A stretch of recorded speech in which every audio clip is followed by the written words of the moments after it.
Backup is coming with sirens, dude. Backup is coming with sirens.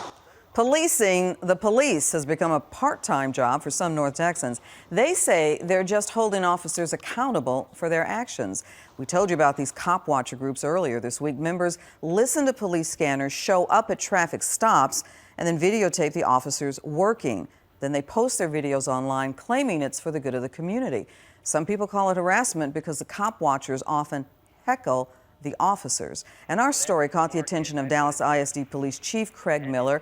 The day after our story aired, he was recorded without knowing it by a man outside of the Alex W. Spence Talented and Gifted Academy near Central Expressway in Haskell. The man was upset about his perceived lack of traffic enforcement and parent picking up their kids blocking people's driveways. They put these two signs here. If they leave this area open, the traffic can go up and down. I'm waiting to hear from them. They said they have to have an engineer come out. But that's part of the reason for getting them out here, to see what can be done about unclogging. All right, Dallas ISD Police Chief Craig Miller is the guy on that video and the guy sitting in studio with us tonight. Chief Miller, thanks for coming down. Appreciate it. Yes, sir. Okay, so this happened Wednesday at 3 o'clock. What was it about this guy that brought the chief of police down to talk with him? What was going on out there at that moment? Well, he'd complained last year about traffic and congestion in the area, and he complained again this year. And those are valid concerns. I mean, we want to make sure the kids are safe. It's important that no one gets injured in the school zone. So I felt like it was important for me to go out there. Did somebody call you, or did he call you, or what brought you down specifically then? He made it known that he was concerned about the area, and so I felt it was important for me to go out there and speak to him. Did you know you were being recorded? Absolutely not. Okay, on his post on YouTube, he makes it sound like he's heroic and out there and out front. He says, yes, I'm that guy, the one with the camera getting in your face. That's how he describes himself. But it was surreptitious, right? Yeah, absolutely. I had no idea I was being recorded at all. It's moving around a lot. Is it in is a Google Glass on the side of his glasses or in the middle? Well, I don't know if they're called Google glasses, but it was obvious that the camera was in his glasses. Okay, so tell me how you thought. I watched.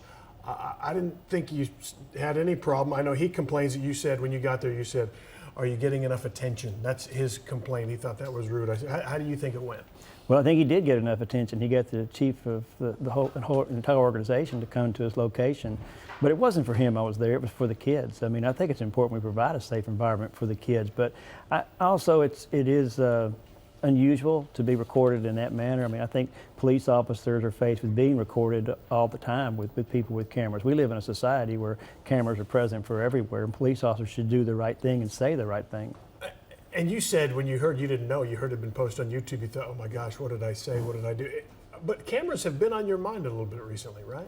Yeah, absolutely. I work as an expert witness for police use of force cases, and I've been working with some people out of California and have done some interviews recently about California police officers being involved in some situations where they were approached with people with cameras and how they responded or how they reacted to that. We did a story earlier this week, and you saw a bit of it at Arlington, this cop watcher group out of Tarrant County walking up to officers, admitting that they're giving them a hard time while they do their work.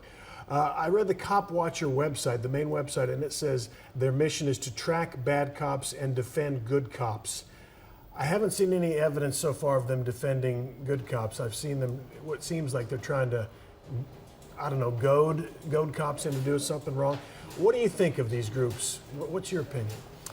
Police officers are people. We're the same as you or anyone in the studio. I think that people need to realize that we are just people, and we don't like to be heckled any more than anyone else. But at the same time, it's our job, and if we're doing the right thing, the video that they capture won't show us doing anything but the right thing. Our whole intent to be police officers is to help people. We'd like it to be in an environment where people appreciate what we're doing, but certainly the public has the ability to say what they want. I don't know, I watch that stuff, and I know personally I couldn't do that work. It would, I wouldn't do it. What are you telling us? Is there some training available to officers? How to better do this? Training with a guy up here, and how do you get ready for that? How do you prepare for that kind of thing? I think officers have to, as we move forward in the era of policing, I think we just have to realize that videos and recordings, whether it's at a a Walmart or whether it's at an airport or anywhere in society, we're all being recorded all the time, and police officers are not exempt from that either. But I think the thing is that the cameras that police departments, many are putting on their officers now, are designed to protect the officers, to show that the officers are doing the right thing. And what do you think about the people doing this? You know, are they the Gladys Kravitzes of the world, you know, and busybodies? Are they real troublemakers, or are they in fact trying to help their communities? I think for people to inform us that there's a violation is appropriate, and then we respond to that violation. I don't like to be picked on any more than anybody else does, but people certainly have a right to let us know about problems that are happening in their neighborhood. Do you think officers might be, not intimidated, that's not the right word, but hesitant to arrest people who maybe should be arrested because there's a camera on them? I don't know if they'll be hesitant. I hope that an officer would still do what needed to be done, regardless of whether a camera was there. I am concerned about videos that take place where it's not even present to the officer that they're being recorded. But at the same time, if the officer is using the appropriate level of force and doing what he or she should be doing, there's not going to be a problem if there's a camera on them.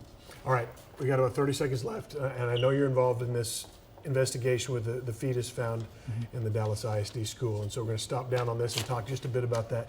Any more information you can offer, sir? I assume these surveillance cameras in the school have already, either will be or have already been a big help in this investigation. Well, the cameras are being critical as we move forward in the investigation. Our officers, in conjunction with the staff at the school, as well as the Dallas Police Child Abuse Unit, we've got some real good information right now. So much of this case will hinge upon what takes place in the morning when the medical examiner performs an autopsy, and I think we'll know a whole lot more at that point and how we're going to move forward in the case. Okay.